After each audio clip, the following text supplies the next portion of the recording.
Irmãos e irmãs, nesses dias da novena em honra a Nossa Senhora Aparecida, coincide também com a memória que nós celebramos hoje de Nossa Senhora do Rosário.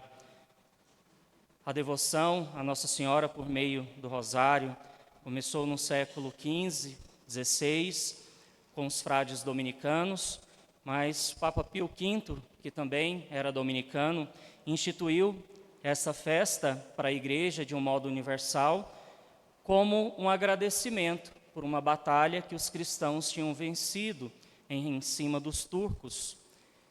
Então, quando nós pensamos na celebração de hoje de Nossa Senhora do Rosário, olhando para a primeira leitura e o Evangelho, nós encontramos o valor da oração na nossa vida. Todos nós nos colocamos nesse mundo como pessoas orantes. A oração, ela nos liga intimamente com Deus. Independente da nossa condição de vida, de pecadores, dos nossos erros, mas quando nós temos a certeza de Deus na nossa vida, qualquer pensamento é levado a Deus, qualquer pensamento que se ocupe da existência de Deus se torna uma oração na nossa vida.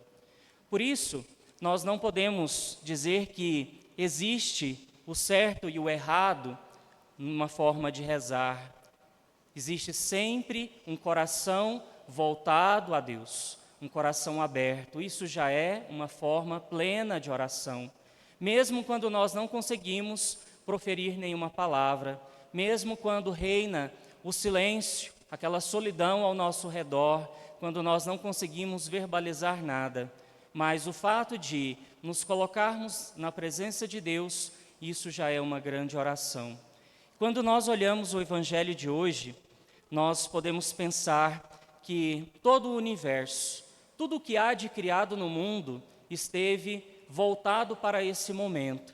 O momento aonde Maria dá o seu sim, consente com o plano divino da salvação. Em nenhum momento, Maria ela se coloca como obrigada a cumprir com esse convite, com esse chamado de Deus. Tanto é que ela ainda questiona o anjo. Como isso acontecerá se não conheço homem algum? E tamanha a disposição de Deus que por meio do anjo ainda explica o que vai acontecer. E a consciência de Maria leva ela a dizer um sim generoso, um sim livre, um sim consciente. E nós não escutamos meramente a palavra sim, mas o consentimento de Maria vem através da sua disposição de se colocar a serviço. Eis aqui a serva do Senhor. Quem é servo está disposto ao trabalho, está disposto à obediência. Maria é aquela que se colocou fiel a Deus, obediente a Deus, mas também fez com que a sua vida se transformasse a partir desse encontro que ela teve com o anjo. Por isso que quando nós pensamos na oração, nós devemos pensar sim, no nosso encontro íntimo com Deus, mas também nos frutos da oração. A oração deve nos levar à ação. Não devemos apenas ficar ajoelhados, seja no íntimo do nosso quarto ou na igreja, mas a nossa oração ela deve nos levar a uma vivência mais próxima daquilo que Jesus Cristo nos apresenta como um caminho de salvação. E o papel de Maria nessa história toda é nos conduzir a Ele. Lá nas bodas de Caná, nós escutamos o que ela disse àqueles que serviam no casamento: fazei o que Ele vos disser. Por isso que na nossa vida nós precisamos pensar a nossa existência nesse mundo em vista da salvação. E em vista da salvação, nós nos colocamos a serviço do reino de Deus. Nós nos colocamos na disposição de fazer com que essa palavra tome forma na nossa vida, que ela seja concreta, através de um testemunho autêntico da fé que nós professamos. Apenas dizer que é católico, que é cristão, apenas dizer que acredita em Deus, não é suficiente. As nossas atitudes, a nossa vida como um todo precisa justificar isso, precisa confirmar aquilo que nós dizemos, aquilo que nós proclamamos, seja no nosso modo de existir enquanto filho ou filha de Deus, mas também enquanto igreja. Desse encontro de Maria com o anjo, onde ela recebe esse anúncio e ela dá um sim a Deus, nós partimos para a imagem daquele grupo que tinha acabado de testemunhar a ressurreição de Jesus e voltou para casa. Alguns talvez dispersos no pensamento, no coração, mas se encontraram reunidos. E o que nós escutamos dos Atos dos Apóstolos é que eles permaneceram perseverantes na oração. A oração que une, que reúne a comunidade. É isso que nós estamos fazendo aqui.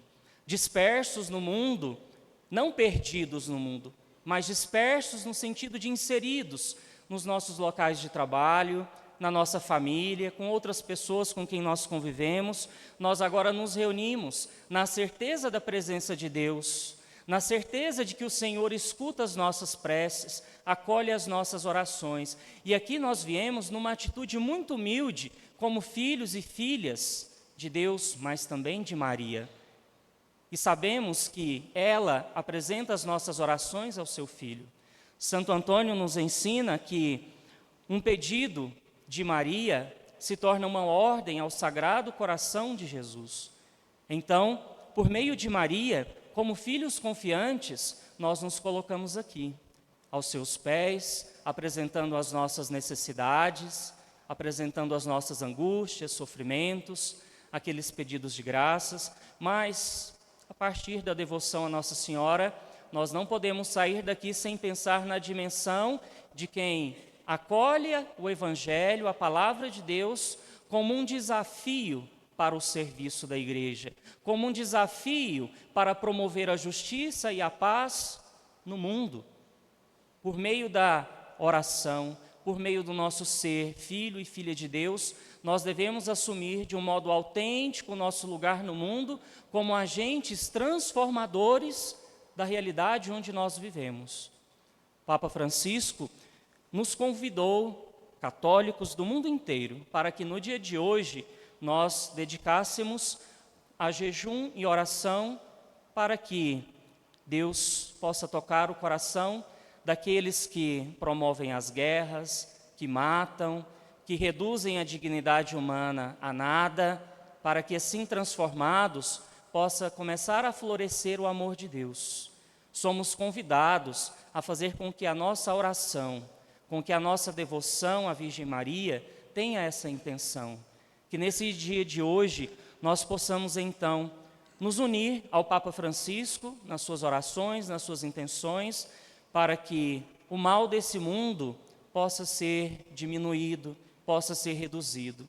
Mas também devemos lembrar que muitas vezes o mal desse mundo surge do interior do nosso coração, até das pequenas coisas silenciosas que talvez nós não percebemos, mas que causamos na vida do outro. Então, que Nossa Senhora nos ajude num caminho de fidelidade, de serviço, mas também de transformação interior e de conversão da comunidade e da igreja. Louvado seja nosso Senhor Jesus Cristo.